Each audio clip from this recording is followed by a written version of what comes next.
You allowed me 2 questions. So thank you really. I didn't know that you also one of these 17 million proud heat pump owners. I hope you're satisfied, and I hope we have no reason for complaints. But I wanted to ask, because we have all these different, maybe we take a seat. Patrick, do you want to join?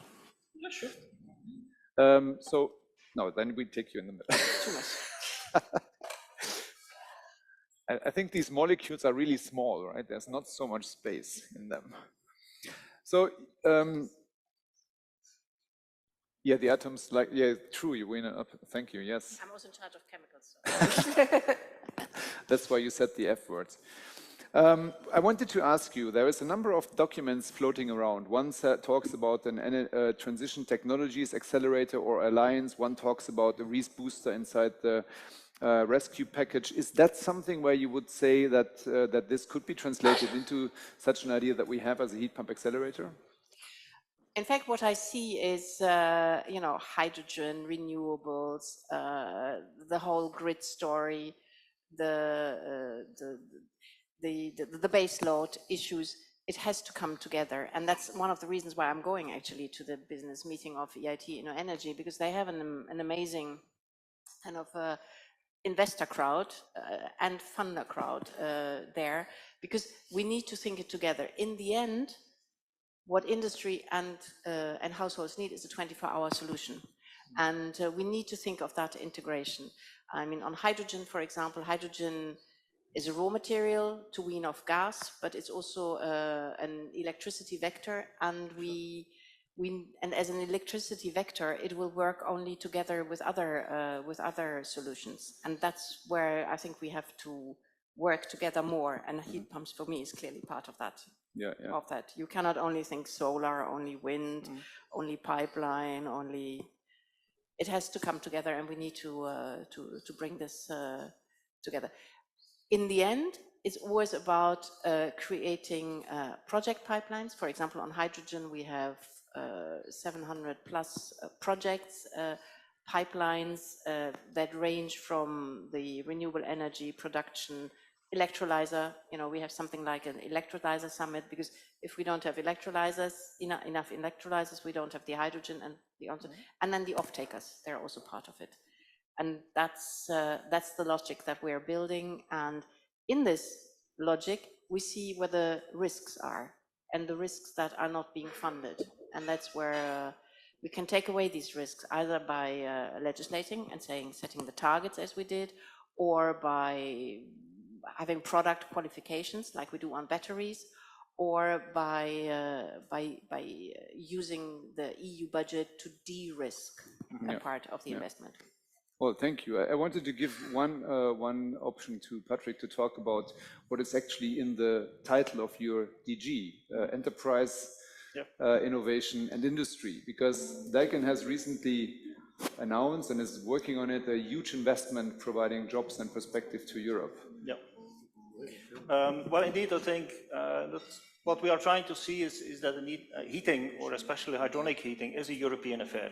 And I think we do have the opportunity to develop the technology within Europe. That's definitely our intention as well. That's why we're investing in R&D centers across the continent, and now most recently in Ghent, just 50 kilometers down the road, which will allow to further optimize the base products for the European market.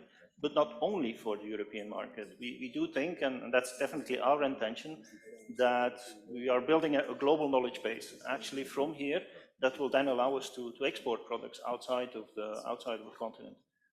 So I think we have the opportunity, as you were saying, Europe is leading in this field.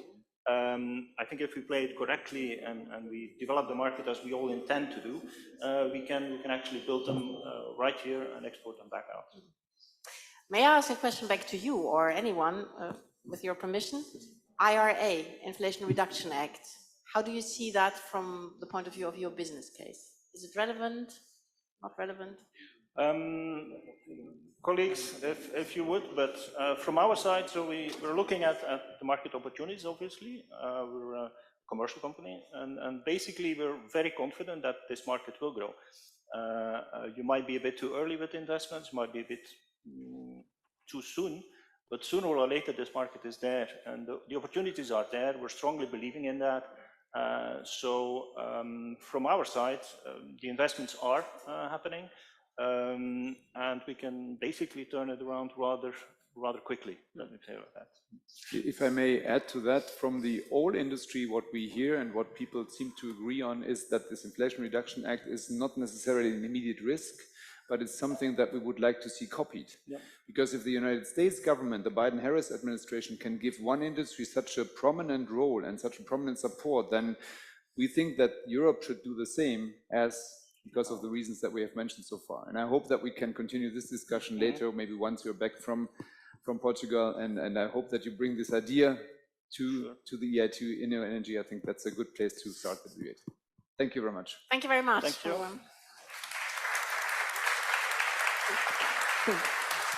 Thank you. So then, thank you for that opening. Thank you, Patrick, also, who is not only a board member, but also one of our sponsors. And I want to use that opportunity to thank all the sponsors that have made all this possible. It is really essential that we build on continuous support. I think what you can see here is that it's not only support in kind, attending the different meetings that we have, but also support in real money if we want to pull off things like this.